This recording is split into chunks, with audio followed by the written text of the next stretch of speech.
Thank you for watching Just Got Played. We just got done here at the Cloak and Blaster playing a game called Werewords. I'm Brian, this here is Andrew, that's Mark, and this is Steven. So join us in a moment and we're going to tell you how to play it, and we're going to tell you the things we like and don't about Werewords.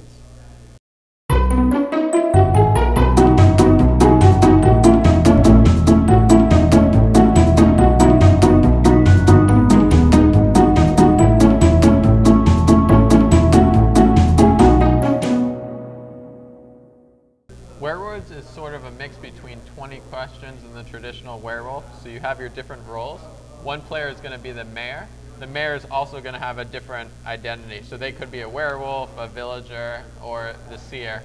And then, essentially the mayor is going to be giving out these clue tokens when people ask them questions. So they say yes or no questions. If they're on the right track, they give them a yes, no. If they're on the wrong track, this is like super close. They got the answer completely right, or they're way, way off. So they can use these, and they only have what's in the box. So once they run out of tokens, they're out, that's it. And the goal of the mayor's team, if they're a villager, is basically the villagers just want to guess who the werewolf is, at least one werewolf, and or guess the word. And then the werewolves don't want the correct word guessed, and they want to not be picked from the villagers. Okay. You also use, it's an app-based game too. It is an app-based game. So you need the app, and it will tell you what word, so you can choose from a few different words if you're the mayor. Okay. Steven, what would you say is your favorite thing about Werewords? So when I was a kid, we did a lot of road tripping and we played a lot of 20 questions. And I liked that game. It was fun when I was a kid. This is like an adult version of 20 questions. So I can pull this out, we can play this quickly as kind of a filler, starter, or finisher at game night, and everybody always seems to enjoy it. Mark, what would you say is your favorite thing? I just like the overall theme. It's a lot of interaction. I also like what they did with this by turning around and limiting how many responses that you could actually have within the game. So it's a nice little twist on it. Instead of being rapid fire, asking 100 questions in the span of 4 minutes, you now really have to be careful with what you ask. And to play on that, there's also the counters will go in front of the person that took them. So if someone asks a lot of questions, you might be able to be like, they might be a werewolf. You can always check the historical record. Yeah, record is there. Crimson Scythe, what's your favorite thing?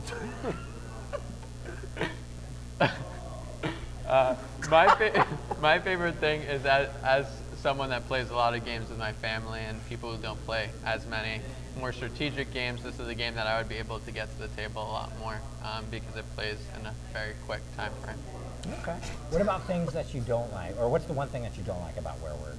So one thing, and I think you can fix this, is the mayor role is probably the hardest role to play, and so if you have new people, they're new to the game, I would suggest just making sure that they don't get assigned the mayor role.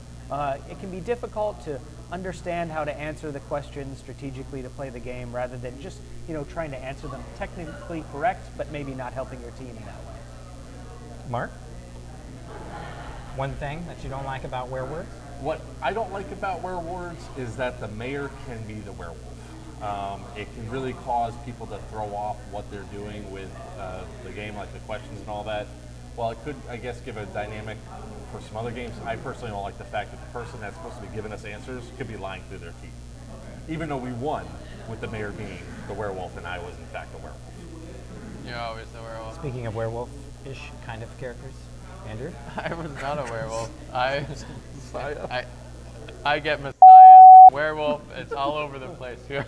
I would go with Mark's. I think being the werewolf and the mayor at the same time kind of can lead to some interesting things, but especially like for a first-time game, that might really throw off new players. Sure, it can be fun for the seer, it can be fun for werewolves, but the villagers who don't really know what's going on, it's just kind of confusing for them, and I would say it's just nowhere near as fun for them.